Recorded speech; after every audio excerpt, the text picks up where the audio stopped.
वह हिंदी नहीं पढ़ सकता, अंग्रेजी तो दूर की बात है। मैंने पानी तक नहीं पिया, खाना की तो बात ही मत करो। वह चल भी नहीं सकता, दौड़ने की तो बात ही छोड़ दो। उसे अपना नाम भी याद नहीं है, पता तो छोड़ो। इसी तरीके से अगर आप देखें तो इस सेंटेंस को ऐसे भी बोल सकते हैं, मैंने पानी तक नहीं पिया, खाना तो दूर की बात है। वह हिंदी नहीं पढ़ सकता, अंग्रेजी की तो बात ही मत करो। तो कुल मिलाकर तो दूर की बात है, की तो बात ही मत करो, की तो बात ही छोड़ दो, तो छोड़ो, इन सब का जो सेंस है वो एक ही होता है, लेकिन हम हिंदी में कुछ अलग अलग तरीके से इस तरीके से बोल लेते हैं। उसे अपना नाम भी नहीं पता, नाम भी याद नहीं, पता तो छोड़ो। तो इसको हम ऐसे भी तो कह सकते हैं, उसे अपना नाम भी याद नहीं, पता की तो बात ही मत करो, पते की तो बात ही मत करो, पते की तो बात ही छोड़ दो, पते की तो दूर की ही बात है। ऐसे सेंटेंस को इस तरीके से भी बोल सकते हैं।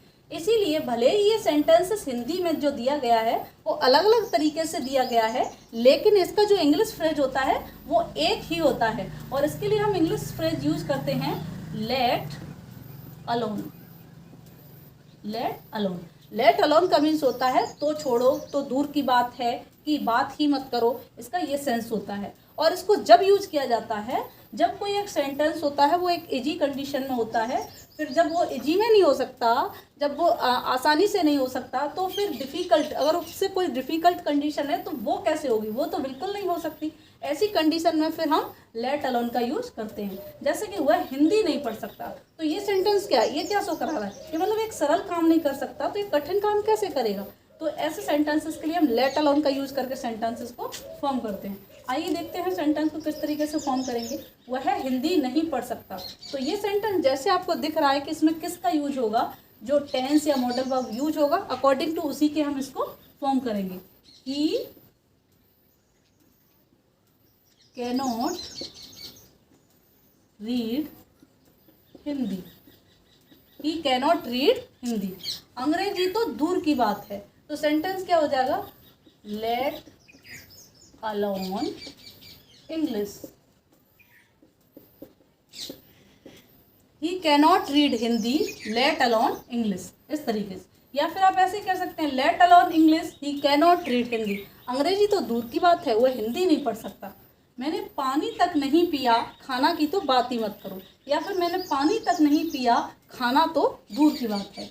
तो मैंने पानी तक नहीं पिया, ये आपका पास्ट इंडेफिनिट का नेगेटिव सेंटेंस है। सेंटेंस बनेगा आई डिडंट, डिडंट यानी डिड नॉट का कॉन्ट्रैक्शन फॉर्म होता है डिडंट।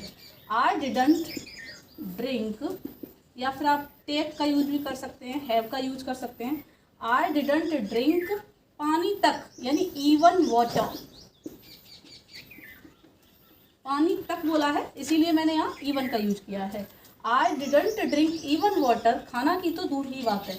अगर अब इसमें दोनों ही बातें हो रही हैं, ईट फूड, तो आप ऐसे कह सकते हैं लेट अलोन ईट, लेट अलोन ईट। और अगर आप पूरा सेंस दिखाना चाहते हैं तो आप कह सकते हैं लेट अलोन ईट फूड, खाना की तो बात ही मत करो। वह चल भी नहीं सकता, दौड़ने की तो बात ही मत करो, या दौड़ने की तो बात ही छोड़ दो। क्या सेंटेंस होगा, ही कांट, कांट का मीन्स होता है कैन और नॉट का जो कॉन्ट्रैक्शन फॉर्म होता है उसको हम कांट पढ़ते हैं। ही कांट इवन वॉक, यहाँ मैंने इवन का यूज इसलिए किया कि यहाँ पे लिखा है चल भी नहीं सकता, यानी जब भी आता है इस तरीके से किसी वर्ब के साथ तो वर्ब से पहले हम इवन का यूज कर लेते हैं। He can't even walk, let alone run, he can't even walk, let alone run, इस तरीके से सेंटेंस को फॉर्म करते हैं। बहुत ईजी होता है सेंटेंस को फॉर्म करना, बस हमें उन्हें अपनी डे टू डे लाइफ में इंग्लिश को हैबिट में लाना होता है, और जब हम एक बार सीख जाते हैं तो अपने आप समझ में आने लगता है कि सेंटेंस को किस तरीके से फॉर्म करना है। तो फिर नेक्स्ट सेंटेंस है, उसे अपना नाम भी याद नहीं, पता तो छोड़ो। तो उसे अपना नाम भी याद नहीं, ये सेंटेंस प्रेजेंट इंडेफिनिट के नेगेटिव सेंटेंस से है, तो इसमें हम डज नॉट का यूज़ करके सेंटेंस को फॉर्म करेंगे। अब आप कहेंगे इसमें वर्ब, वर्ब इसमें याद है, जिसके लिए हम इंग्लिश लगाएंगे रिमेंबर, और बी के लिए हम यूज़ करेंगे इवन का, और पता के लिए हम यूज़ करेंगे एड्रेस का। So friends, now it's your turn. You have to translate this sentence down below in the comment box. Then I'll reply your sentence is correct or incorrect. So friends, that's how you can use the phrase let alone and make many sentences. So friends, I hope that my video was helpful for you. If it is, then please like, share and subscribe. Now we will meet again in the next video. Till then, take care, keep learning, keep practicing. Bye bye.